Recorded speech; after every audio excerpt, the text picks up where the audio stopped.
السلام علیکم ناظرین، حال ہی میں گلگت بلتستان میں الیکشن ہوئے ہیں تو مریم نواز کا نعرہ تھا ووٹ کو عزت دو۔ تو جیسے ہی اگر الیکشن کی جو رزلٹ پر غور کیا جائے تو پی ٹی آئی جیتتی ہوئی نظر آتی ہے۔ تو کیا سمجھتے ہیں ڈاکٹر صاحب، کیا ووٹ کو عزت مل گئی ہے؟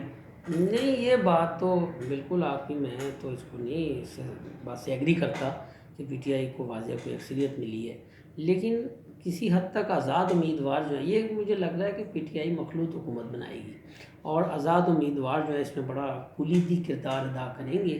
اور انہوں نے دیکھیں، جو ایک ووٹ کی عزت کا نعرہ تھا وہ تو اب وقت کی ضرورت بن چکا ہے کہ چاہے وہ کوئی بھی گورنمنٹ ہو، کوئی بھی پارٹی ہو، ووٹ کا احترام بہت ضروری ہے۔ ووٹر جتنی یہ مشکل حالات میں گلگت بلتستان کے لوگوں نے ووٹ کاسٹ کیا ہے، برفانی علاقہ ہے، برف پڑ رہی ہے، موسم بہت زیادہ خراب ہے، بارش تھی، اس دوران پولنگ، بوڑھے بچے جوان مزدور ہر قسم کا ہر طبقہ فکر سے لوگ گھر سے نکل کے آئے ہیں کہ اپنا حق رائے دہی جو ہے وہ استعمال کریں۔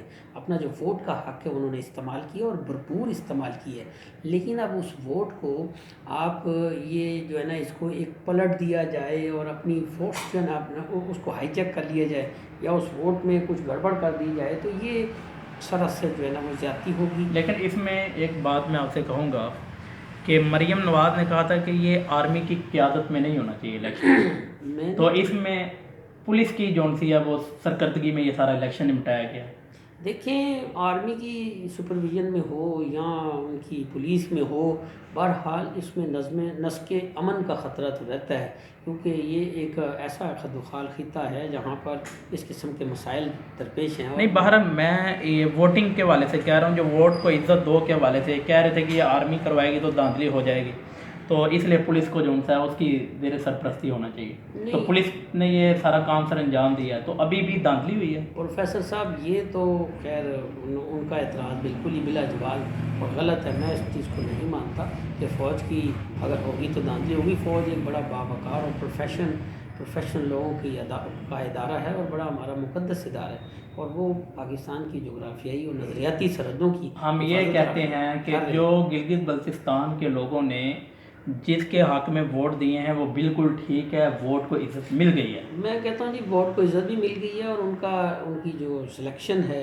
ان کا جو مائنڈ سیٹ ہے وہ بھی پتہ چل گیا ہے۔ اب چاہے پی ٹی آئی ہو، پیپلز پارٹی ہو یا نون لیگ، سب کو اس علاقے کی جو تعمیر و ترقی ہے، ان سے کیے گئے جو وعدے ہیں، جو انہوں نے پبلک ایڈریس میں یا جلسوں میں کیے ہیں، وہ اب پورے کرنے کا وقت آ گیا ہے۔ اب کوئی بھی نہ تو اس پارٹی کا ہے، نہ کسی اور پارٹی کا، نہ کسی کا کوئی دشمن ہے، سب ایک پاکستانی ہے۔ الیکشن ہو چکے ہیں، ابھی آپ نے اس کو آئینی شکل بھی دینی ہے، ایک صوبے کی حیثیت دینی، تو ظاہر ہے اس طرف دھیان دیں، اس کو آئینی حیثیت دے کر ایک صوبہ ڈکلیئر کریں، اور اس کے بعد جو صوبے کے جو کور پرابلمز ہیں، کور ایشوز ہیں، اور اس کے جو گراس روٹ لیول پہ ڈیلیوری ہے وہ یقینی بنائیں۔ ان باتوں کا وقت اب نکل گیا، اب سلیکشن ہو گیا، ٹھیک ہے جی، الیکشن ہو گیا، اب ووٹنگ ہو گئی ہے، اب اس رزلٹ کو تسلیم کرنا چاہیے، اور اس کے ساتھ ساتھ جو ایک عزت آپ جیسے کہنے کہ ووٹ کو عزت، وہ ووٹ کو عزت مل گئی ہے۔ اب ووٹ کو عزت مل گئی ہے تو جو بھی پارٹی وہاں پر ان پاور ہوتی ہے یا گورنمنٹ بناتی ہے، سب کو اس کا بھی فرض ہے کہ وہ اپوزیشن کو ساتھ لے کے چلے۔ بہت شکریہ ڈاکٹر صاحب، آپ نے بہت تفصیلی اس پر تبصرہ کیا۔